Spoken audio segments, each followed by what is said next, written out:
What about sometimes when you're singing on stage, you're almost in a trance, and also you have a way of pulling the people in. I mean, maybe they'll be talking, and then in the end they're... What's going on in your head at in these moments when you're sort of in a trance? Jet lag. That's true. Sometimes.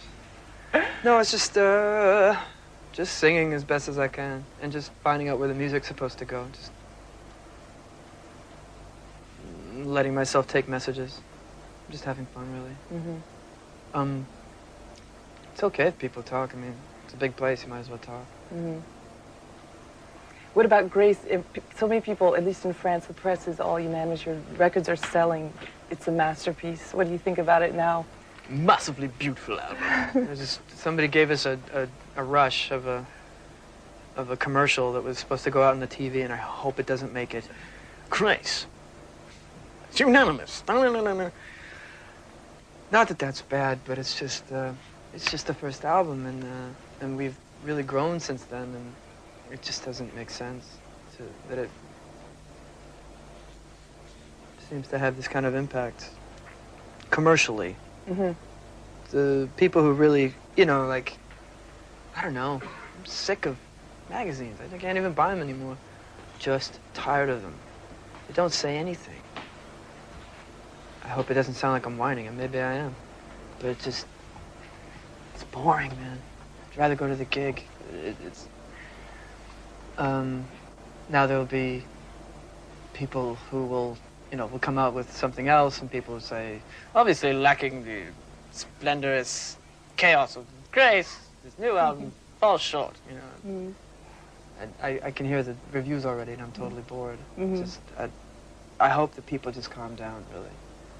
Actually, our fans are pretty normal. They're pretty cool. They're pretty calm about the whole thing.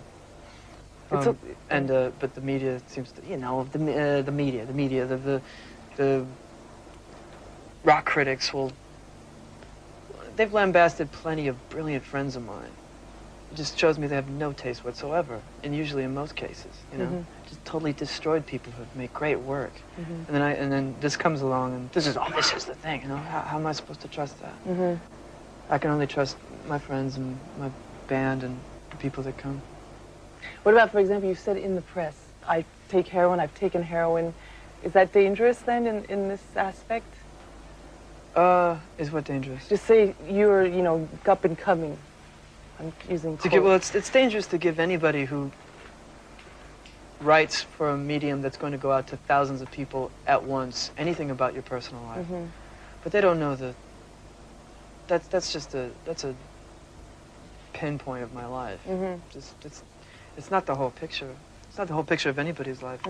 It's just very sensationalist, and that's the thing that makes people stay on the channel. And I could say, well, I've just had a wonderful baby, and my kids, and my wife is beautiful. Yes, but you've taken heroin. Is that true? Well, are you a junkie right now? Are you high right now? Are you, you aching for the next fix? Tell me now. Let me see your arms. It's not real life. This is on TV. It's fiction. The only way to really know anything is if you taste it for yourself. And whether it's me or whether it's your friends or just the world, you just can't leave it up to the media, to TV, to magazines, to MTV to feed you life. It's somebody's corporate fiction. What about Edith Piaf? What's your attraction to her? Her sound, her voice, her songs, her tragedy, her sexiness, the romance, how completely street she is. Very French. French in a way I admire. I don't know how to describe it to you. I don't even know what Frenchness is. But she just captured my imagination, really, when I was young. And the songs are untouchable. Your voice, where does it come from? I mean, is it physical, spiritual? It's just the same place where your voice comes from. I don't have your voice, unfortunately. I don't have your voice. No. What I mean is... It's natural. It's just, your voice is your essence. It's the most, ask any singer, it's the most revealing thing you could possibly do.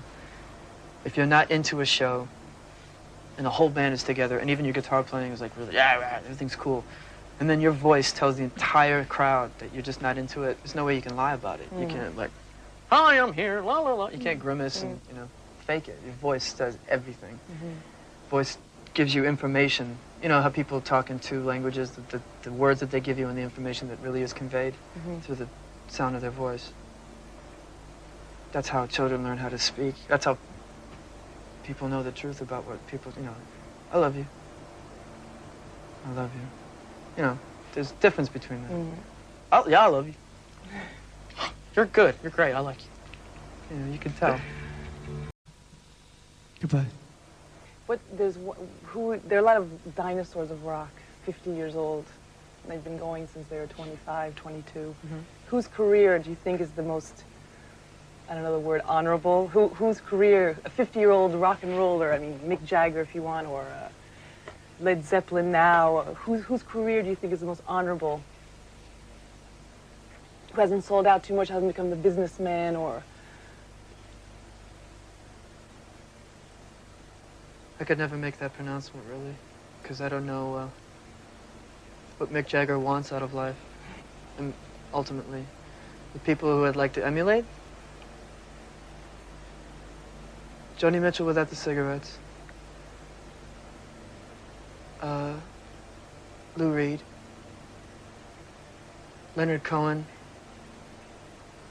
because still he delivers a song and it's completely untouchable. Bob Dylan, he still confounds and keeps people out of this fucking world so he can work.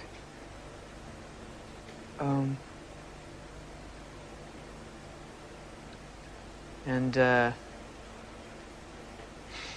Evan Dando, because no, I mean, That's cool. no, I don't know, I don't know, but I don't really want to emulate any of those people, really.